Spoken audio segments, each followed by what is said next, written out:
everyone. My name is Saurabh Bhaumik and welcome to another edition of the PhD Tour. Today's topic is the expansive domain of physics, chemistry, and material science. I, alongside Mr. Shabari Kishore, Manager of Campus France Kochi, and Dr. Meenakshi Singh, Scientific Coordinator at the Embassy of France in India, are going to be your hosts for the evening. We have with us a very distinguished panel today, introducing Dr. Yannick Hoarau, Professor and Deputy Vice President for Research at the UFR de Physique et Ingénierie of the University of Strasbourg. Currently, he is also the head of the Mechanics Department of the iCube Laboratory, and his fields of expertise are computational fluid dynamics, high performance computing, and fluid structure interactions. We also have with us Dr. Aurélien Debelle, Associate Professor in Material Science at the Université Paris-Saclay IGC Lab. Dr. Debelle's research focuses on both fundamental and applied aspects of radiation effects in materials, which include ceramic oxides and carbides for nuclear energy and microelectronic applications. He has published more than 80 publications in international scientific journals. Since 2019, he's managing the International M1 Nuclear Energy Master Program. And in 2019, also he received the title of Honorary Professor of Amity University. Our guest alumni today is Dr. Hema Bharadwaj, a Raman-Charpak Fellowship awardee of 2017.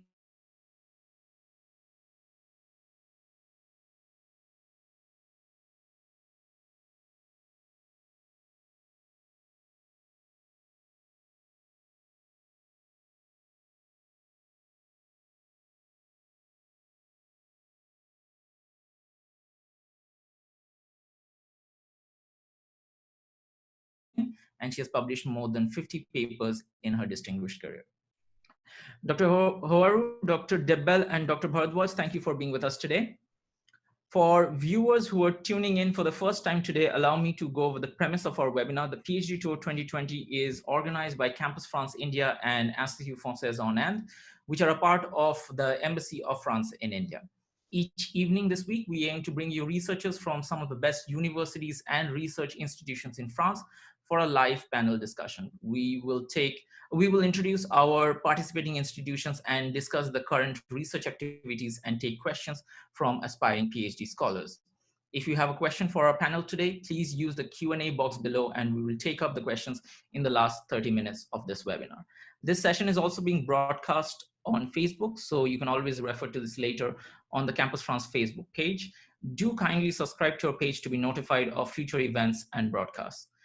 Before we move on to our distinguished panel today, I'm going to now invite Dr. Meenakshi Singh to give you a little brief on the current status of research in the domain of physics, chemistry, and material science, and how you too can take advantage of the extensive research opportunities and high quality education system in France.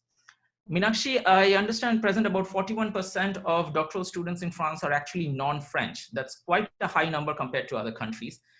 Could you explain to our audience why that is, and if the embassy has any resources to aid master students in their search for a doctoral degree?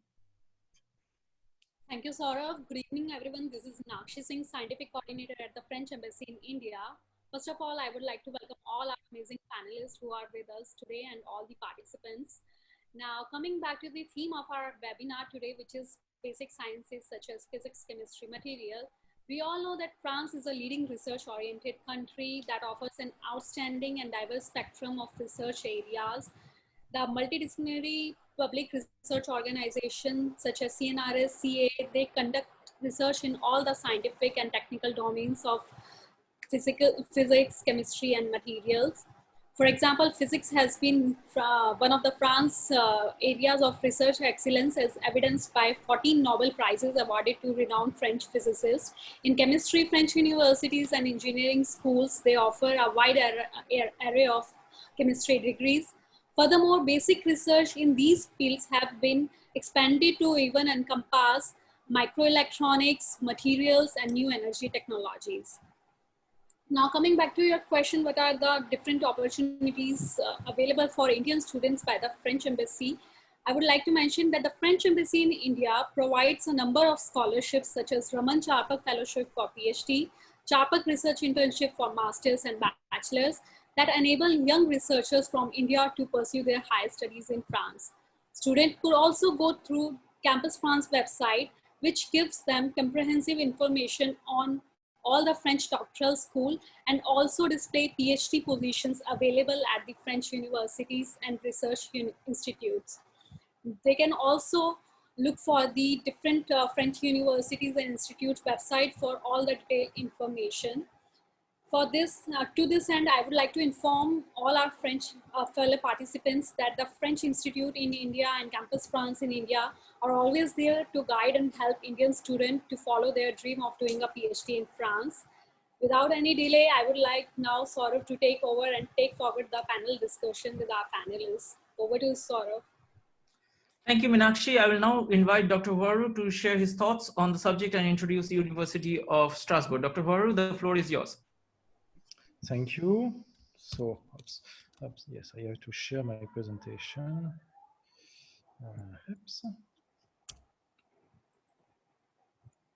Okay. So I will give you a brief overview of the University of Strasbourg. Okay, we do fast. So my presentation, that there are many, you will be able to have the PDF of the presentation. There are many information in the PDF. I will not go through all the slides. So the University of Strasbourg is located in east of France, very close to Germany. We have just a line between Germany and us. It's one of the university awarded of the Initiative of Excellence, IDEX funding, and we will come back to that later. Regarding the teaching part, we have 50,000 students, 32 bachelor degree, 12 technology degree diploma, 63 master degree, 8 engineering degree, and 37 teaching and research unit. And on the other side, on the research part, we count around 2,700 teaching and research staff, and the same amount regarding the administrative and research support staff. We have also what we call a PhD, is people coming from CNRS, INSERM, so the National Research Agency. And all this staff is distributed into 73 research laboratories in all fields of science. I will come back also to that later. We have so far 2,500 PhD. And so we have a high level equipped campus, a lot of libraries and student clubs, a lot of buildings, and this is located on 6 campuses around in the center of Strasbourg. The main campus is in this really the center of Strasbourg, and then we have also campuses in the surround neighborhood of Strasbourg, but very, very close actually, and always linked with the tramway or buses in case there is no tram. So this I will go very fast, but basically our education is divided into 5 educational areas. I will not talk about that so much. So we have, like I said, a lot of students, and most of the students are, 20% of the students are international students. You have here a repartition, this is for all the students in the university, and around 3,000 mobilities per year and 2,000 internship coming or going outside of the university. So the research is divided into 3 parts. The domain 1 is what we call the science SHS, or social science, so law, economics, management, social science, and humanities. So domain 2, which is our content today, is science and technology with chemistry, engineering and technology, mathematics, computer science, nanoscience, high energy physics, and astrophysics. And the domain 3 is life science. And so the University of Strasbourg has been awarded as a university laureate of the Initiative of Excellence. It was the first one in France awarded of this initiative. We have 4 living Nobel Prize at the university, field medals. We have 3 CNRS gold medals, 40 members of the French Academy of Science, 48 members of Institut Universitaire de France, and 45 people working having some ERC, so European Research Council grant. And we have more recently 4 École Universitaire de Recherche, which are funding also PhD and postdoctorate. Like I said, we have an initiative of excellence, so it means that we have an extra budget of 25 million euros per year devoted for education and research. We have recently launched 15 interdisciplinary thematic institute, which means that there's are basically organization, actually, research organization that are their own budget and are able to grant PhD grant and postdoctoral grant. So what about the doctoral training at the Strasbourg University? Like I said, we have around 2,500 PhD, around 500 PhD diploma per year, 10 doctoral school and 1 doctoral college. And also we have also a lot of 250 joint PhD. Joint PhD means that you have the double diploma from the University of Strasbourg and from your local university, and an international program. So we have, again, 3 fields of research, the social and science humanity, where we have 5 doctoral schools, around almost 1,300 PhD. The science and technology, 4 doctoral school, a little less PhD student, and health and life science, where we are only 1 doctoral school. And above this doctoral school, you have, so you have, here's a list of all the doctoral school. And above the doctoral school, you have the doctoral college, which is actually administrating all the common procedure and criteria of admission, the good practice of exchange. It provides also some training, and with our transdisciplinary training, it try to promote the transdisciplinary and international doctoral program. And then the doctoral school, which are much more disciplinary, which each doctoral school have their own rule and criteria for admission, defense, and midterm committee, which is a kind of midterm committee, something that is mandatory to be able to continue your PhD. And it will provide also some disciplinary training and support the role. So what about the contract itself? So it's a 3-year contract with to complete. So in France, you have 3 years to complete your thesis with or without a complementary mission. It can be a complementary mission, can be a teaching mission, but you can also have a complementary mission into an industry, for example. So like I said, the PhD is 3 years. And what is mandatory is that you must have a salary when you are a PhD in France.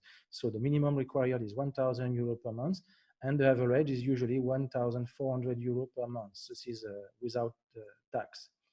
And to get this means that to be accepted to a doctoral program, you must have a grant. And to find this grant, you have the university grant, which is based on merits. And each doctoral school have their own rule.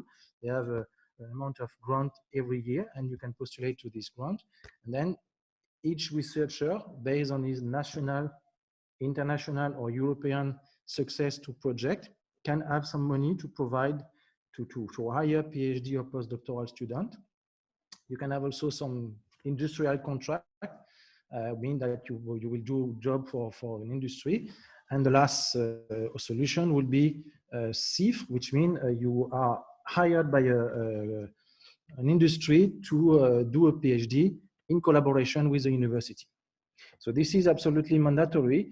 Without a grant, without a funding for your PhD, it's not allowed to register to the doctoral program. So yes, this is a slide on the University of Excellence, the IDEX, where we can also have, but this is not for PhD, it's for chairs and fellow for advanced senior researcher. We have also read something regarding developed something regarding the teaching, and we have a lot of calls that are developed here. So I will not, maybe that this is more for information. Okay. Oops. And we have also some support, sorry, for the to help the foreign student for social and cultural activity with the Arno Visconti residence, for example, for the housing. Also, we have also participate also to the access program, which will help I would say the immigration of the scientific, both senior scientist or PhD or postdoc. Also, okay, I think I think my time is up now. And anyway, the last 2 slides actually is just to say that we are also member of different international organizations, the LERU, the French, German. So of course, like I said, Strasbourg is very close to German. So we have a strong collaboration with the German, with Germany through, for example, the ECOR. So we have a kind of association of university in the region called the Bade-Württemberg. And basically, for a student, he can follow the studies in France, in Strasbourg, or in Mulhouse, or in Bâle, or in Karlsruhe, or in Freiburg. So this is a resume actually of all the attractive point of Strasbourg University, and I will leave the floor. And if you have any question to ask about Strasbourg or about the PhD program, we can do that after. Yes, thank you.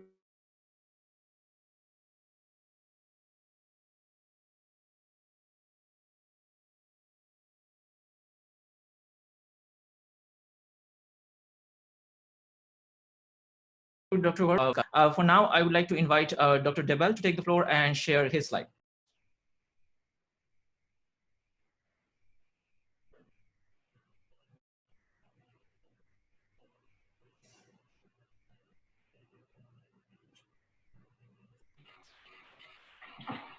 Okay. Hello, everyone. Can you see my screen? Yes, perfectly. Okay, perfect. So, unfortunately, sadly, my presentation is not as extensive as Professor Hoarau's presentation. I will have to tell the people here who provided the presentation to do better next time. But fortunately, most of the details that Professor Hoarau provided, in particular regarding the doctoral contract, apply to my own university also, because they are general for all friends. So I belong to Université Paris-Saclay, which is a brand new university. It was born officially in 2020, January 2020. It's made of lots of institutions, different institutions, academic faculties, CNRS, other universities which are currently member universities, member associated universities like Université of Versailles or ENISE. We also have different institutes like CA, CNRS, INRIA, lots of people, as you can see here. So why choose Université Paris-Saclay? Well, first, regarding the training and research part, we have almost 50,000 students, including 12,000 master students and 4,600 PhD students.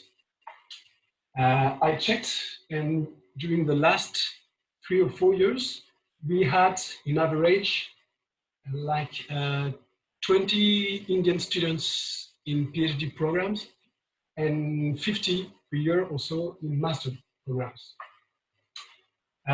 All these students are divided in 17 thematic graduate schools, which are kind of departments. And we have 9,000 researchers and academic staff, 13,000 publications per year. And I checked, we have, during the last few years, 1,400 publications in common with institutions in India. Dr. Debelle, sorry to interrupt. I think we might be stuck on the first slide. Really? The visual, I think. Yeah, you can start. You can go to the diaporama and yeah. Now it's here. Yeah, now it's okay. Fine. So here are all the numbers I gave. We have 275 laboratories, and we also have a lot of experimental platforms. Like in my laboratory, we have ion accelerators to perform experiments on materials for nuclear applications, like I do. So 500 yes, experimental platforms. And just to be noted, but this year in the Shanghai ranking, my university arrived 14th, which is quite good for the first time. So other important information, and what you are certainly interested in, we have PhD programs. So like Professor Hoarau said before, we have the possibility to have grants provided by companies. Either the company provide the full grants, or we can provide half the grant and the other half can be provided by the university. We also have a special double degree PhD diploma, what we call in France co-tutelle or co-supervision. And this can apply with international partners, like India, for instance. And in 2020, students from abroad were 27 to receive such kind of grants. So as Professor Hoarau said, the main difficulty in France is not to compete with other students to have a PhD, but it's for the supervisor to find a grant. And for international students, we do have specific opportunities in my university. We are definitely an international campus.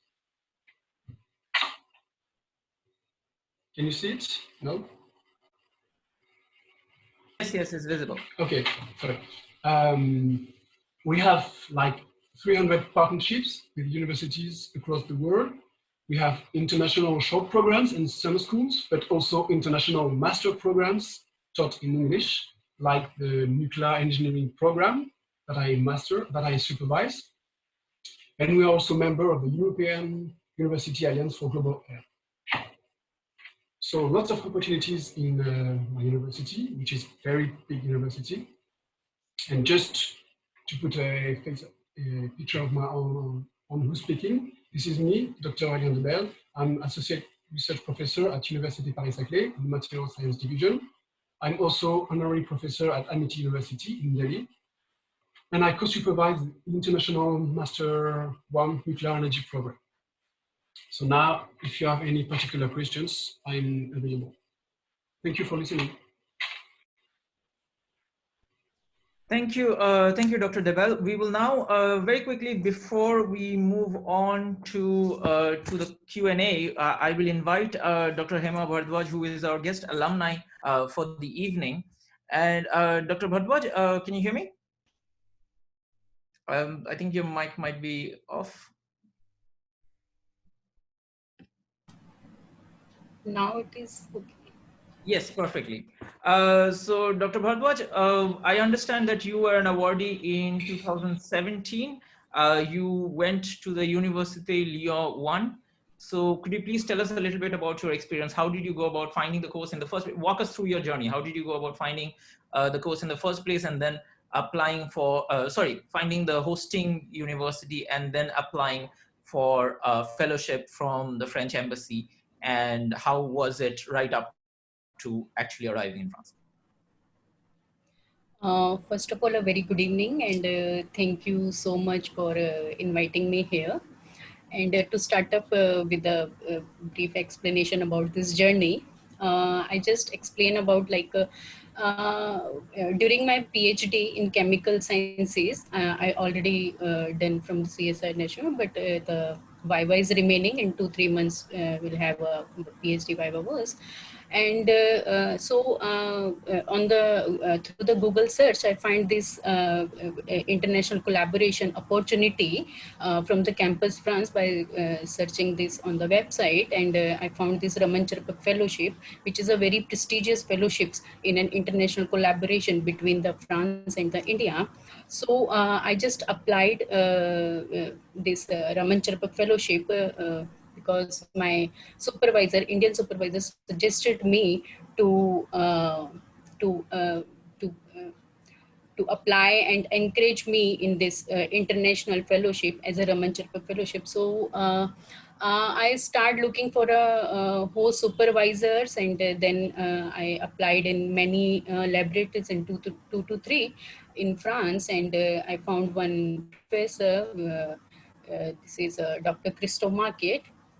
And he's also working in the same field, like which is quite related to my doctoral research work. So I applied and under the supervision of him, and then I applied this application, and definitely after getting this, it's an excellent opportunity for me to work in international collaboration, and which also add up in my doctoral thesis work. So I stay in university, I stay in Lyon for 6 months. I worked on the detection of mycotoxin by biosensor technology. So during the Raman-Charpak fellowship tenure, my work was not got completed, and then I asked to my host supervisor to extend something to complete the research work and for the compilation of research work and the experiments. And then I got that opportunity also under the laboratory fund, and then I went back for the 5 months to compilation of the research work in the experiments. So overall, it was a great experience, and one of the prestigious fellowship it is. It's a great opportunity for me to get the newfound knowledge and develop the academic as well as the professional skills and gain the practical knowledge, and to work on the advanced technologies, and also to learn the new language in the new country, and it's to exposure to a new culture with the new people, and it's also Okay. like a great experience for me. I'm glad to hear, Dr. Bharadwaj, that your experience was very positive. I guess because we don't have Dr. Souli here at the moment, when she comes, we'll patch her in. But for the moment, let's move on to the Q&A session. So Dr. Debelle, Dr. Yannick, this question is for you. I think what we'll do is we'll dispense with the main question that's on top of everyone's mind is how are you handling it during the pandemic? Has it affected your research? Has it affected your intake? How are you, what are the measures that you're taking, and what should students be aware of if they're applying now? If I may, I think we have both the same case. So yes, of course, it has affected the research, especially for the arrival of new students. So we are taking all the measures that we can take. So we are forced to wear masks, to have some distanciation measure, regulation, both at university, into every laboratory, also in the city. So, but beside that, the research we started after so we have a short period of confinement in France. We must be aware of that. So since May, we are now working quite normally. So the research is affected in a way that it is difficult for the foreign student, especially from India right now, to join us. So students that have been accepted, for example, for a PhD program or for a master degree, yes, they cannot travel, so they are not here. And not all of the courses are, I would say, hybrid. The solution that has been chosen, at least in my university, that all the courses are in presence. So in physical courses, and some of them are recorded, but clearly it's not the majority. And so far we are going this way. But has it affected, for example, the funding opportunities available for researchers? Has it affected your quantum of funding for some reason? Yes and no. I would say the general funding that we can have from the French government or from the Europe or whatsoever, this hadn't changed. There are reductions, but this is something that is completely different, not depending on the pandemic. But they had some, I would say, we had some extra call due to the pandemic to study the virus and so on. And we applied, many universities applied to a French call. It was called flash call. Okay, so yes, we applied to that, and there are also some European call. So in this way, in this pandemic, we had some kind of increase of proposal or grant that was, but with a very specific topic. So only a few number of researchers are concerned by these grants. Okay, thank you. Dr. Debelle, your thoughts? Yeah, Professor Hoarau and myself are both researchers and lecturers. And of course, in order for the students to keep on receiving the lectures, we, as teachers, had to adapt. And so we're spending lots of our time on that part. And of course, the research has been kind of less, it's not our priority anymore. From my part, I hired a PhD student in February.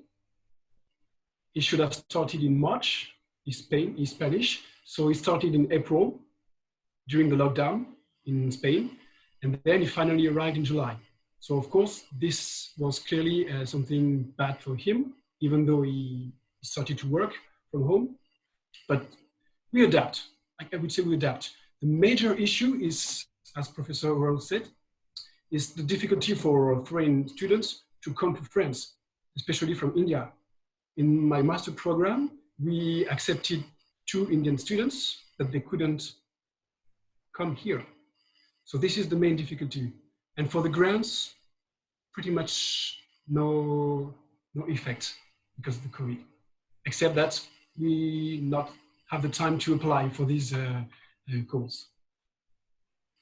Thank you. Actually, it is quite unfortunate actually because of the COVID situation in both countries that students are not being able to travel. However, I would like to reassure our audience at the moment that the situation is going towards normalization. The French embassy has started taking visa applications from August 17th, and we understand that visa timelines are still a bit stretched. So for students who have been applying in the months prior, the visa timeline currently in some cities is about 3 weeks. But having said that, the visa office is assuring us that we're going slowly towards normalization. So although the previous intake was affected in the sense that students had to start late or some had to defer to the next available intake, we should expect the intakes going from now onwards to be almost normal, if not completely. So right now, I think what we'll do is we'll take a few of the student questions that have come in. And the first question that we have here is, realistically speaking, when should students start their application process? At what point would it be convenient to start a discussion with the hosting laboratory or the hosting institution? I think again it's the same because quite actually almost all universities in France were the same way. So, like I said in my speech earlier, it depends on the kind of grant that you have. First thing you have to know is that the doctoral PhD actually it's not a program actually. I mean that you don't apply. You apply actually to a grant, and then you are with the grant and the subject and the supervisor, you are accepted to the doctoral program. Okay, so first thing is to have a grant, and then a grant, the first round of grant, I would say the most early one would be the national grant, which are basically the ministry gives some money to the doctoral school, and then the doctoral school, they have a kind of competition. Basically, you have some subjects that are proposed, student can apply to the subject. There is a first round where we choose the best student on the subject, then we go for a second one where we have an audition of the student, and then at the end we select the student, and the selection is based on the merit of the student. So really we rank the student among each other, and this is the subject should appear on the doctoral school website around February, and then application will depend on the doctoral school, but basically in my doctoral school for engineering science and mathematics, that would be application in May, and then we have the audition in June. And then you start your grant for 3 years in beginning of October or beginning of September. Now, this is only a very small part of the grant that are available. The other grant, they will come from the success of the supervisor in a national project or European project or any kind of project that you can have, and that depends actually when the project will start. Usually the national and so in fact you have almost all the answer to your grant proposal in July. So in July, I would say that's the really the rush time. Sometimes you have a lot of projects that are accepted, and there was a PhD. There was a student that was thought about to start the PhD, but he has found something else. So there is a lot of turnover, and in July, August, you have a lot of proposal. PhD proposals that are available regarding the grant. For the industry, it depends. But in fact, we try most of the time to start the PhD in September, October, November. So basically, you have to find your grant, the subject and the supervisor between March and August, most of the time. March and August, yes. Aurélien? Yeah, basically, I would have a more pragmatic answer. In most of the cases, when a supervisor has a subject and a grant, the postdoc position is posted on websites, on several websites. So as soon as you see a postdoc position that could be of interest to you, you should apply. This is the best way. Yes. And most of the time it's, yes, to start in September, October, but sometimes, as in my case, it was because of some problems. It was in February. So you can have offers, and yes, during all the year, in fact, because of different programs. So as soon as you see an interesting job or postdoc, PhD position, you should apply. And I would like to add that if you have the chance to get in touch with the supervisor through someone he or she knows, that's even better, of course. Thank you. Actually, that is an interesting segue to the next question that I was going to ask. Is first of all, to assure our viewers, yes, if you want to know where these PhD positions are posted, well, the good news is, as Meenakshi mentioned, the French Embassy in India actually does maintain a portal for that. So it's called doctorat.campusfrance.org, doctorat.campusfrance.org. But I will invite Dr. Debelle or Dr. Yannick to let us know for your institutions, what is the norm? Where do you normally post the positions? Where would a prospective student find these positions available? If, for example, and it could be in any institution that you recommend for someone who, for example, our topic is physics, chemistry, and material science. So I understand both of you have good material science research background. So for a student who wants to break into the research field of material science, where should they be looking? Which are the sort of portals available for French, for students to go into French universities or French institutions? This is a very tricky question because there is no right answer to that. That's a pity and not a pity. Actually, the first thing is, I would say maybe the most obvious answer will be when we have a proposal, we put it on the website of the laboratory. Okay. At the time, also on the website of the doctoral school, but usually on the doctoral school, you will find the grant that are proposed in the context of the competition for the national grant. Okay. Sometimes you have also proposition with which already with other kind of grant, but that depends really on the doctoral school.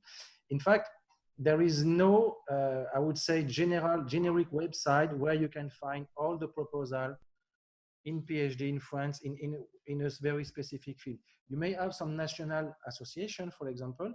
So in my case, for example, the association of the French Association of Mechanics, where they will propose they will on the website. They will also diffuse the proposition that you may send to them. But there is no really one website where you can find. So I am also a director of a master, and what I say to my student is, you have to fish. It's like fishing, exactly. You have to go from lab to lab and try to find. So it's maybe it's a pity, but sometimes also it's a good way actually to have the students that are really interested, because it means that if you want to find a PhD into a very specific field, then you must know actually which laboratory is working in this field, and then you are going and you will find maybe the PhD that is most suited to what you want to do correctly, and not because when you put it, for example, on a generic website, then you have a lot of answer, and it is very difficult to make a choice at the end. Yes, you can find also PhD opportunities on the CNRS website, which is mandatory if the grant is provided by CNRS. on the CA website also. They do post all the PhD offers. And you also have non-official, unofficial websites like ABG, Association Bernard Grégory. This is a way to find PhD positions. Lots of researchers like me post their offers on this website, but as Professor Hoarau said, in that case, usually we create an alias or a ghost email address where we receive all the applications, and then we try to sort it out everything. But this is also a way to find something interesting. Association Bernard Grégory, ABG. ABG. Okay. Yes. I think our support moderator can look up that website now and add those links that we talked about to the chat. While that is happening, I've just been informed that our third guest professor for the day, Dr. Hanène Souli, is now present, and I request her to switch on the video, please. Dr. Hanène, we would love to hear your thoughts, your presentations.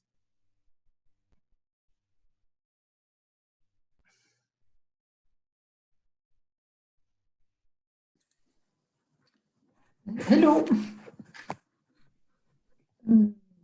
Hello, Dr. Souli. So we'll interrupt our Q&A session to just have a little bit of brief. I've already introduced you to our audience, but we want a little bit of brief about your institution. If you have a slide presentation present, that would also work for us. I think that I have a long presentation that the international service give to me. It's longer than 20 minutes, and I have not the time to yes, show. Then I think a short version will suffice. I will try to share the screen and to do this very shortly. Yes, I don't know how to. I'm not habituated with Zoom. The option at the middle of your screen at the bottom, partager l'écran, it should be there. And then there will be a few options, but please, yes.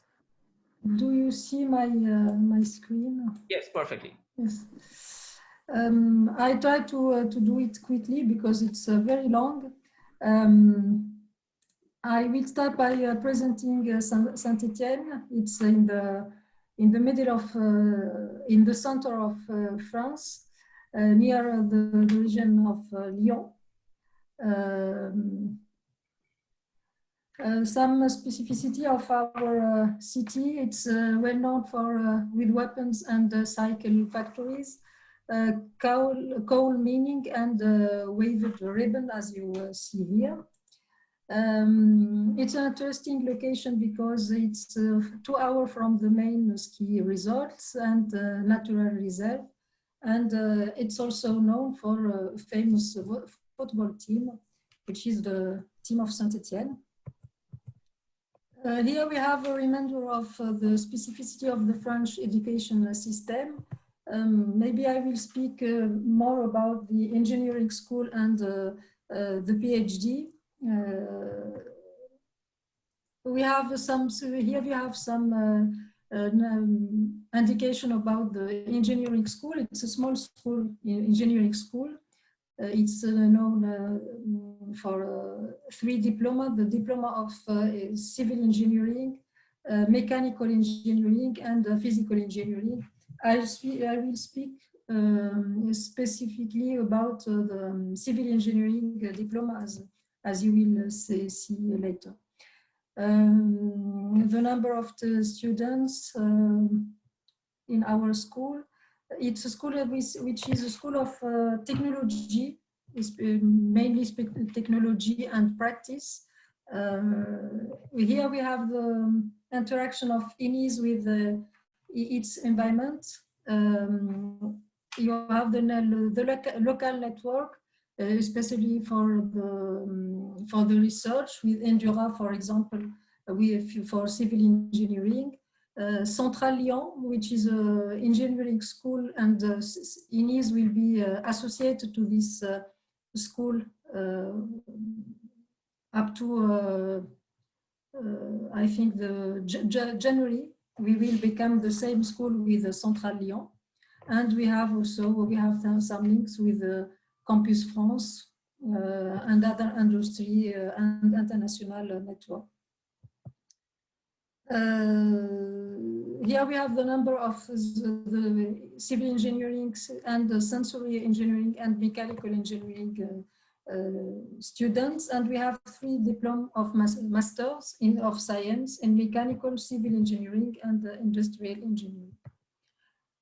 We have also some outgoing mobility with 30 countries for PhD or science, among them for PhD and the scientific stays. It's the same also for the outgoing mobility, and also for the incoming mobility. We have some students from different countries. We see here the repartition of in civil engineering, mechanical engineering, and also for the PhD, for example, which is maybe more important for this meeting. The research, I will finish with this slide. We have research in mechanical engineering. I'm not specialist in this domain. My domain is the civil engineering. We have civil engineering it's a large field, and we have, for example, interaction of materials with chemical behavior of soils, for example also for cement, for or polymers, for the depollution of soils. And in all this field, we have a strong interaction between mechanical behavior, chemical behavior, physical behavior, and it's the field of research of my research and other of my colleagues. And finally, the sensory engineering. It's about biomechanical. It's not the field of my research, and I prefer to focus on the civil engineering, as I explained before. So I feel we'll finish by this slide in order to not be very long.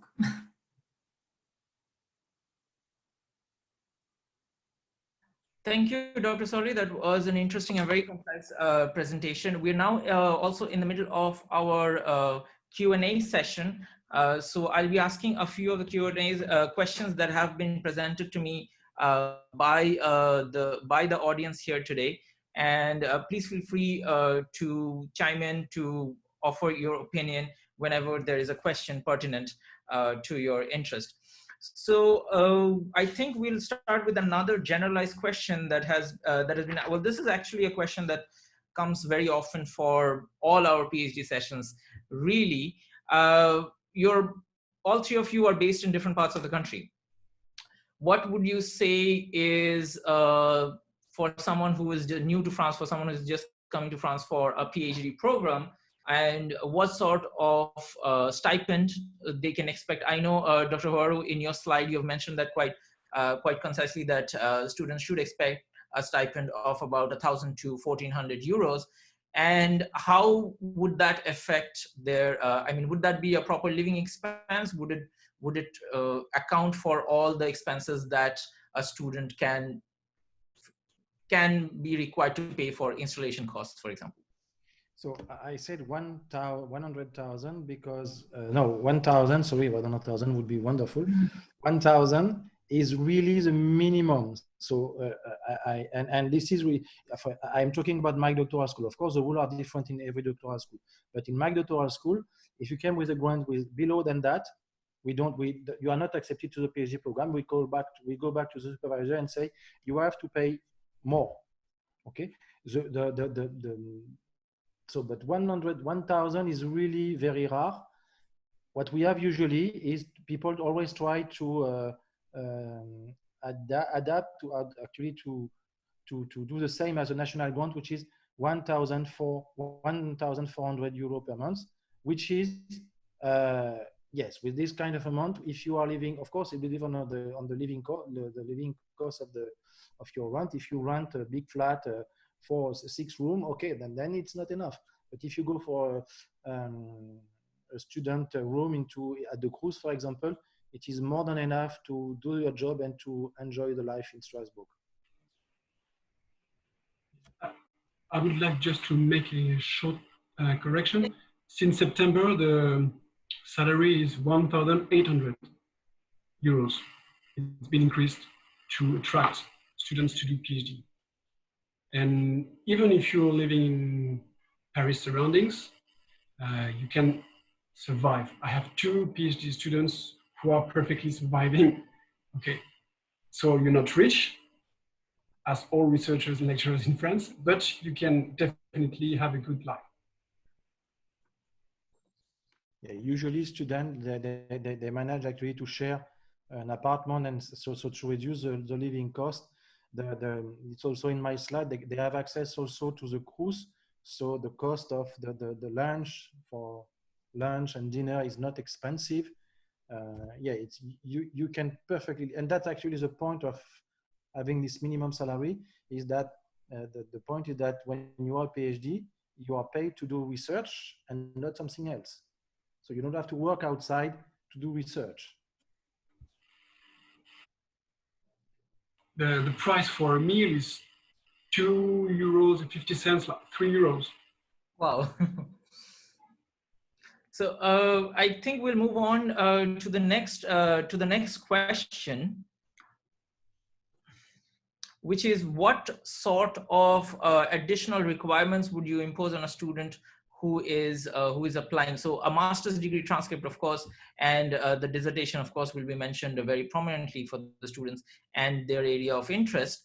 But aside from that, what are you doing? Do you impose, for example, additional language requirements, but like the IELTS or DELF, or even do you ask for generalized examinations like GRE?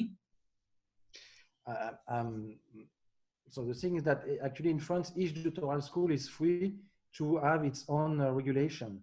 So in my doctoral school, again, and I think it's the case for almost all the doctoral school in Strasbourg, we don't ask for ELTS, at least for English language exam. We look at the grades. For the bachelor, you must have a master degree. That's mandatory, because the PhD, it's so in French, we have the baccalaureate. Okay, so that's the undergraduate. And then the doctoral school in Europe, actually, it's called a licensed master degree. So license is 3 years, master is 5 years, doctoral is 8 years. So doctoral is 8 years and lasts for 3 years. So you must start at baccalaureate plus 5 to be able to be allowed actually to go into the PhD program. So you must have, in India, you must have bachelor plus a master, and then you can apply. And then we basically look at the grades. It depends on the doctoral school. In my doctoral school, again, the average has to be higher than 12. And then most of the time, it will be a competition between the different applicants. But there is no, so yes, we ask for like you said, for the master, for the report. We ask for the grade. We ask for the motivation letter. We ask for an interview, which is also mandatory. And then it's the choice of the PhD supervisor.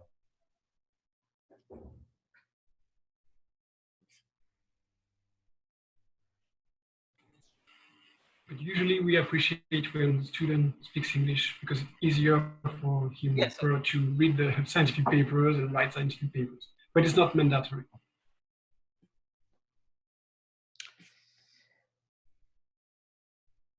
And what would you say is the, how shall I say, the exit points for Indian students, or really any researcher who's gone through your PhD program?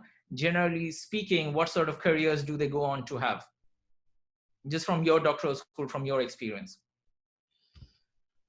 Yeah, that would be really, really, there is no general answer to that. And we would like, okay, for all our PhD students to go to continue into research, of course. And I would say the research position in France is very, very difficult.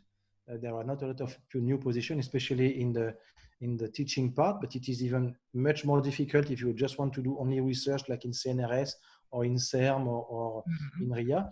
There are even less positions. So most of the students, usually the Indian student, I would say a few of them have the opportunity to continue on maybe on CNRS research, and most of them, they go back and find job in industry in India.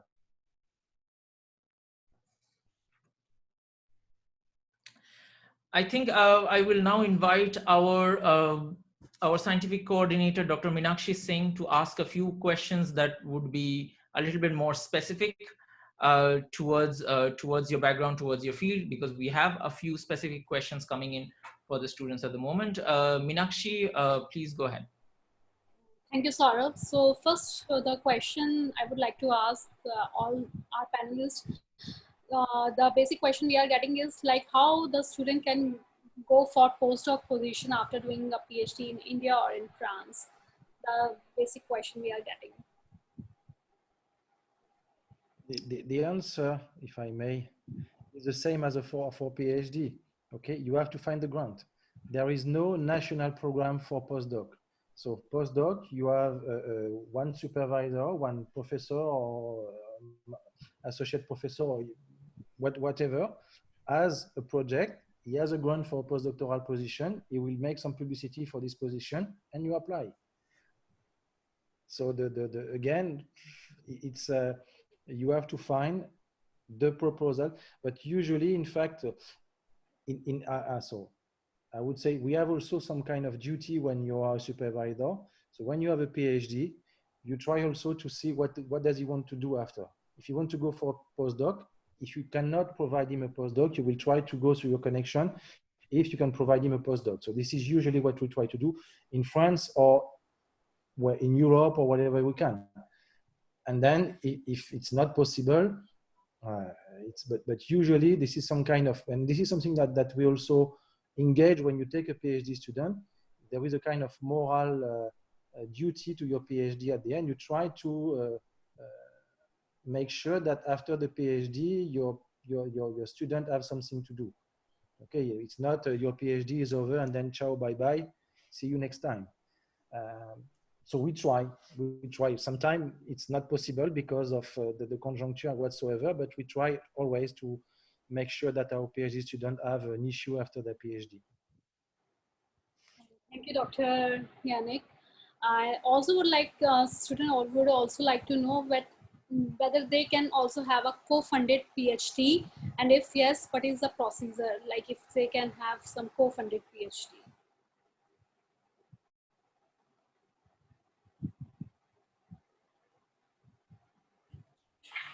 Yes, you can have a co-funded PhD. The grant can be provided by the country, and the other half by France, by university, by CNRS, by company. So this is really a possibility, and I would say it's even more and more welcome. If the supervisor can find half of the grant somewhere else from the company, from abroad, then the doctoral school, ministry, or CNRS would be more willing to provide the other half. Thank you. That's great, Dr. Aurélien. Also, student would also like to know, if there is any specific format to write a research proposal and any specific SOP way to write a SOP to reach a supervisor in France. Could you just hint, some tips or some tricks for students so they can write a, a good SOP and good, research proposal? Actually, the research proposal should not come from the student, because the research proposal should come from the supervisor, because he's the one who is going actually to supervise the job. He's the one who is supposed to come with a grant. Sometimes it happened that you have a foreign student that have a grant from his embassy or a French embassy grant in his country, and then he comes and he arrives with, and then he's just looking for a supervisor. Then he may have also an idea of what he wants to do. In this case, he has a power because he has the money, and you just have to solve the subject, and you just have to find the supervisor that is willing to work with this subject. So then you try to find the supervisor working into this field. Okay, but usually the grant and the subject is provided by the supervisor. So you have to go into the laboratory website, look what you want to do, who is the people working in this field, contact the researcher, and see what happened. Does he have a grant? Doesn't he have a grant? Is he willing to work with you?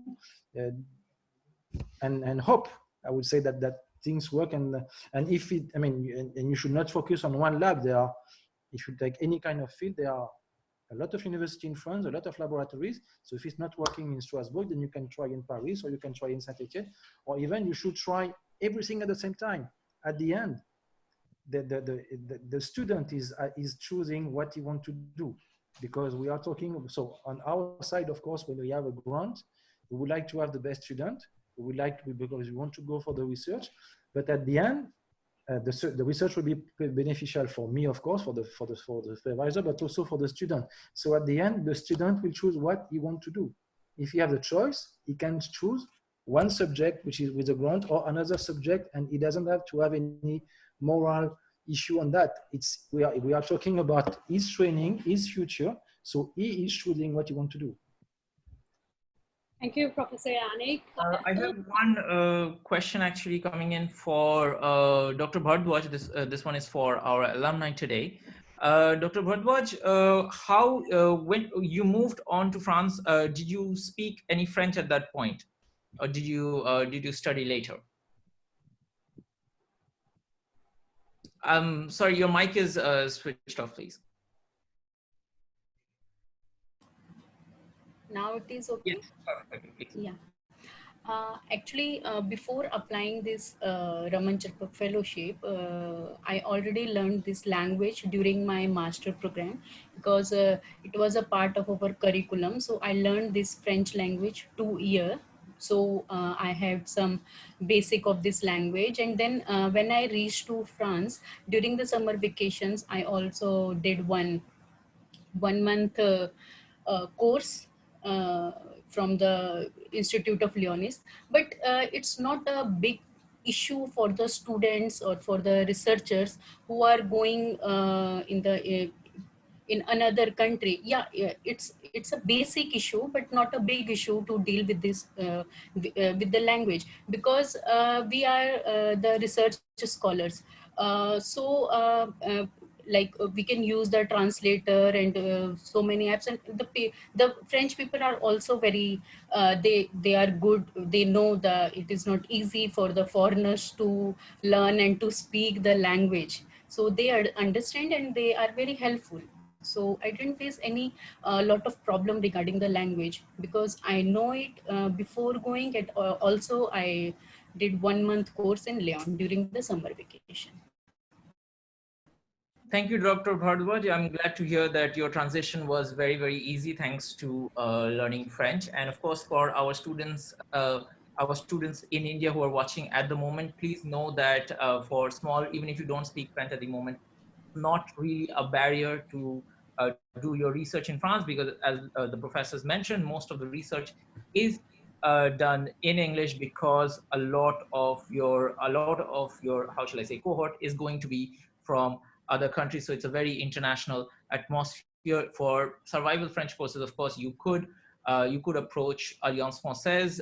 In India, we have one in every major city. And of course, if you're in Rajasthan, that you can always take courses directly from the French embassy. I think we are pressed for time at the moment. So I'll let Dr. Meenakshi Singh take one last question from our audience before we ask for the closing remarks.